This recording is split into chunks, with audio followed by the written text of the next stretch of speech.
15 মাস পর home of ক্রিকেটে টি-20 match. Cricket প্রেমীদের বাড়তি উন্মাদনা থাকবে সেটি প্রত্যাশিতই ছিল।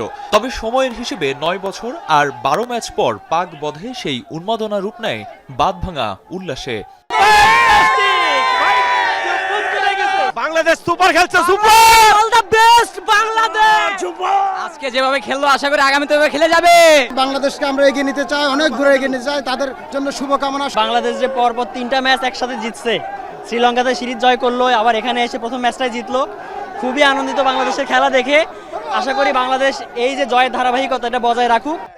দর্শকরা বাঁধভাঙা উদযাপন করলেও ব্যাট হাতে সেরা পারফর্মার ইমন নিয়ন্ত্রিত ব্যাটিং করে দলের জয় নিশ্চিত করার পথে মেরেছেন 100 মিটার ছক্কা।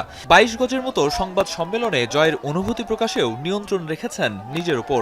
বললেন, পাক ব্যাটাররা ব্যর্থ হলেও উইকেট মন্দ ছিল না। আমরা যদি 20 ওভারও খেলতাম তাহলে 160 এখানে করতে পারতাম। সো আমার থেকে মনে হয়নি যে এটা ওরকম হইতে পারে, যে ওরা অ্যাডজাস্ট করতে পারেনি। সো আমরা অ্যাডজাস্ট করার চেষ্টা করছি এখানে। টি-20টা স্পেশালি যে যেদিন সেট হয় ওকে এরকম একটা স্কোর করলে আমাদের জন্য ইজি ম্যাচ জিতা।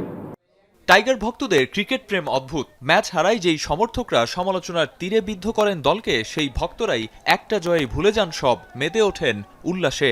খারাপ করলে মুস্তাফিজদের বাতিলের খাতায় ফেলে দেন যারা, জয়ের পর তারাই মাতেন সীমাহীন বন্দনায়।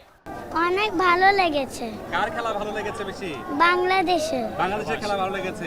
আমরা একদম ডমিনেটিং ভাবে 10 উইকেটে জিততে পারতাম, তো ভালো আশা করা যায়। এদিকে জাকের আলী, শামীম হোসেনের ব্যাটিং আজকে করতে হয়নি, সুতরাং বাংলাদেশ খুবই ভালো করবে। টি-20 টিমটা নিয়ে আশা করা যায়। ছিল বাংলাদেশ লাস্টে যে 4টা ম্যাচ খেলছে, আসলে এই ম্যাচগুলো খুবই ইমপ্রুভ করতে হবে, হয়তো বা এইভাবে খেলতে পারলে বাংলাদেশ টিমটা আরো সামনের দিকে এগিয়ে যেতে পারবে। তার 3টা ম্যাচ জিতছে, যে আমরা আসলে ডিসঅ্যাপয়েন্টমেন্ট হইনি। এটা আমি ফার্স্ট খেলা দেখতে আসছি, আমি আসলে খুবই এক্সাইটেড ছিলাম। আসলে ডিসঅ্যাপয়েন্টমেন্ট আসেনি, এটাই সবচেয়ে ভালো লাগা ছিল। এটা তো আমাদের নেচার, প্রথমে 1-2 উইকেট যাবেই, তো এইটা নিয়ে ভয় আর নাই। আগে ভয় পাইতাম, এখন 1-2 যাবে, এটা জানার কথা।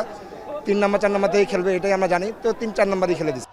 জয়ের পরিসংখ্যানে অধারাবাহিক বাংলাদেশের টানা 3 টি-20 জয়ে দর্শকদের প্রত্যাশা এই দল নিয়ে বহুদূর যাওয়ার। আরিফুল ইসলাম সাহাব, এখন, ঢাকা।